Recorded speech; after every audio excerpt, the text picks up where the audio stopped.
Sir 13 নম্বর অঙ্কটা একটু দেখেন তো। হ্যাঁ 13 নম্বর অঙ্কে আসেন। আর বাকি অঙ্কগুলো সব চিনতে পারছেন ভালোই, দেখেন। স্যার বাকি বাকি সবগুলো অ্যান্সার করছি, ওইগুলো তো হুবহুই আসছে, কিন্তু 13 নম্বর অঙ্কটা একটু প্রবলেম হয়েছে কেন যেন হ্যাঁ ওটাও বুঝতেছি না। সহজ, ওটা আপনার এই যে এর থেকে আসছে 6 নম্বর অধ্যায় থেকে আসছে, ওটা দেখাচ্ছি দেখেন। বি পার্টে আপনার 4টে অঙ্ক আসছে, সি পার্টেও 4টে অঙ্ক আসছে। একটা থিওরি লিখলে ব্যাস এ প্লাস হবে, 4টে অঙ্ক মিলাবেন একটা থিওরি, তাহলে তো এ প্লাস হবে নাকি। 6 নম্বর অঙ্কটা আসছে 6 নম্বর অধ্যায়, 5 নম্বর ফরম্যাট, প্রবলেম 32-এ। কারেন্ট ইল টু কল আর ইল টু ম্যাচুরিটি, এই ফরম্যাটে আমরা 5টা রিকোয়ারমেন্ট শিখাইছিলাম, তার মধ্যে 3টে রিকোয়ারমেন্ট চলে আসছে, তাই না? পারছিলেন এটা? জি স্যার। জি স্যার আলহামদুলিল্লাহ।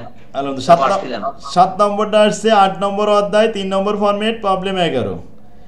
8 নম্বর অঙ্কটা আসছে গুডউইল ভ্যালুয়েশন, 9 নম্বর অধ্যায়, ওয়েটেড এভারেজ মেথড। কি সহজ অঙ্ক না?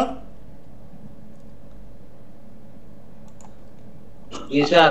8 নম্বরটা মিলেছে সবার? জি স্যার।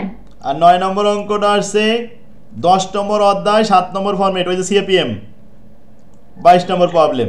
এটা স্যার জি হুবহু সেম বইয়ের মতো চলে হ্যাঁ আসছে। সকালে, আজকে সকালেই তো এই অঙ্কটা করছিলেন, ঠিক না? বেটা বের করতে জি হয়েছে স্যার। 2টা। জি স্যার। আচ্ছা, এরকম 2টো অঙ্ক ছিল, আরেকটা অঙ্ক ছিল কিন্তু রেসিডাল ভেরিয়েন্সও এখানে করানো হয়েছিল। রেসিডাল ভেরিয়েন্স ছিল, স্ট্যান্ডার্ড ডিভিয়েশন 2টা গ্যাপ ছিল, সেটাও করানো হয়েছিল। আচ্ছা এরপরে আসেন সি পার্টের 13 নম্বর অঙ্ক। 13 নম্বর অঙ্কটা 6 নম্বর অধ্যায়, 7 নম্বর ফরম্যাট, প্রবলেম 22। এটা আমরা 7 নম্বর, এই দেখেন নিয়ে আসতেছি, এটা দেখাই দিই। 6 নম্বর অধ্যায়, এটা পাচ্ছিলেন না অনেকে, হয়তো বুঝতে পারেনি যেটা কোন অধ্যায়তে আসলাম। 8।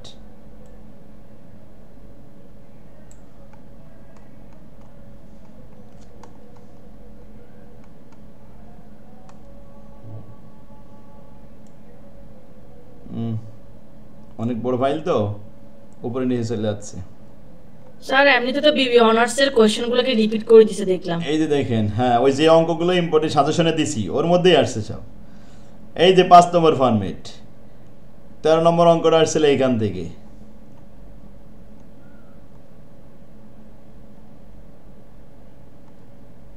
বত্রিশ নম্বর, এই যে 31, এই 32। এই দেখেন, এই যে প্রথম যে অঙ্কটা 6 নম্বরটা, কারেন্ট ইল টু কল আর ইল টু ম্যাচুরিটি, আপনাদের উত্তর মিলেছে 13.33%। এরপরে হয়েছে 13 এটাও 33%, ইল টু কল। আর ইল টু ম্যাচুরিটি হয়েছে 13.98%। আর এই যে কমপ্লেক্স সিস্টেম যেটা, 5,000 টাকা বন্ডের প্রাইস, বন্ড প্রাইস 5,000 টাকা, এর কুপন রেট 12%, আর ম্যাচুরিটি পিরিয়ড 16 বছর।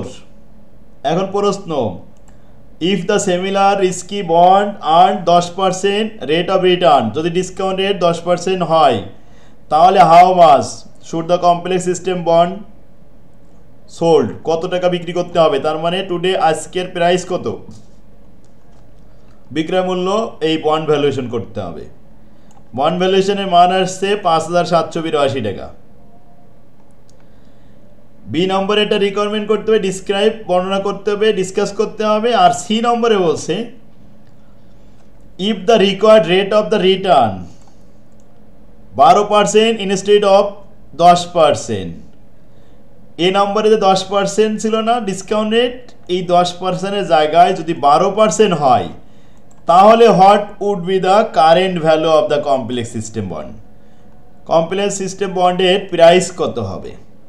তো 10%-এর জায়গায় 12% লিখে অঙ্ক করলে 5,000 টাকা হবে। এইটাই ব্যাখ্যা করতে হবে যে 10% ডিসকাউন্ট রেট করলে মূল্য বেশি হচ্ছে 5,782, আর এটা মূল্য কম, তাহলে 7,700 টাকা বেশি হচ্ছে। এতে এই কম ব্যাখ্যা লিখতে বলেছে, এর সাথে তুলনা করে ডিসকাস করো, আলোচনা করো। কি 13 নম্বর সমস্যা হয়েছিল? স্যার ওই যে বি নাম্বারের ডেস্কে পড়তে বলছিল না, হ্যাঁ। ওই জন্য। আর স্যার আমার বইতে যেন কেন 32 নম্বর অঙ্কটা নেই 14 31 নম্বর পর্যন্ত। দেখেন 14 নম্বর অঙ্কটা এইটা আসছে 6 নম্বর অধ্যায় ফরম্যাট 1 প্রবলেম 21। এই প্রবলেম 21 এর সাথে আরেকটা মিল আছে, 16 এর সাথে মিল আছে, আর এটা হুবহু মিল আছে, কিন্তু ওই যে একটা একটু পরিবর্তন হয়েছে কি জানেন, প্রিফারেড ডিভিডেন্ড 8% এর জায়গায় 7%। ওয়েটেড এভারেজ শেয়ার আছে না, অঙ্ক করলাম না, ওয়েটেড এভারেজ শেয়ার 12 মাস দিয়ে ভাগ দিয়ে 3 মাস দিয়ে গুণ 4 মাস দিয়ে গুণ এরকম করে ছিলাম, মনে আছে এই অঙ্ক? সবাই পারিছেন এটা? 14 নম্বর অঙ্কটা সবাই পারছে? পারছি। জি স্যার, আসছিলাম। আর 15 নম্বরে শেয়ার ভ্যালুয়েশন? জি স্যার। জি স্যার, ওটা তো একদম সেমই চলে আসছিল। আচ্ছা আচ্ছা, এরপরে 16 নম্বরটা 16 নম্বরটাও স্যার সেম বইয়ের মধ্যেই আছে। 16 নম্বরটা কিন্তু সকালে অঙ্ক করাইছে এসকেজিরা, ঠিক না? Which stock are over valued, which stock are under valued তুলনা স্যার করতে। ওভারভিউ আন্ডারভিউ যদি কনফিউশন থাকে নাম্বার দিবে, আমাকে তো পুরো ম্যাথ হইছে, এখন এখানে আসি কনফিউজড করে কনফিউজ থাকবে কেন? এই এভারেজের সাথে অ্যাকচুয়াল তুলনা করতে হয়। এভারেজ মানটা হলো স্ট্যান্ডার্ড মান। এভারেজ বাড়তি হলে ওভারভ্যালুড, এভারেজ কম হলে আন্ডারভ্যালুড না?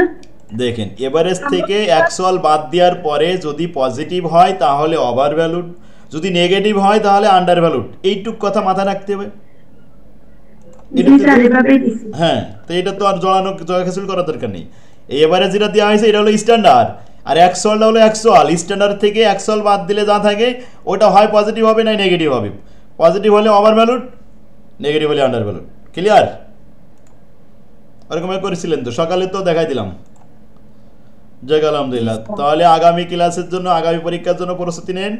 আশা করি ইনশাল্লাহ এরকম কমান আসবে, আর ওখানেও এ প্লাস পেতে হবে। 5টা ম্যাথে এ প্লাস পাইলে, আর যদি 2টা থিওরিতে আপনার এ প্লাস না হলেও এর কাছাকাছি থাকবে, তাহলে হাইফাই একটা রেজাল্ট হয়ে যাবে, ফার্স্ট ক্লাস রেজাল্ট।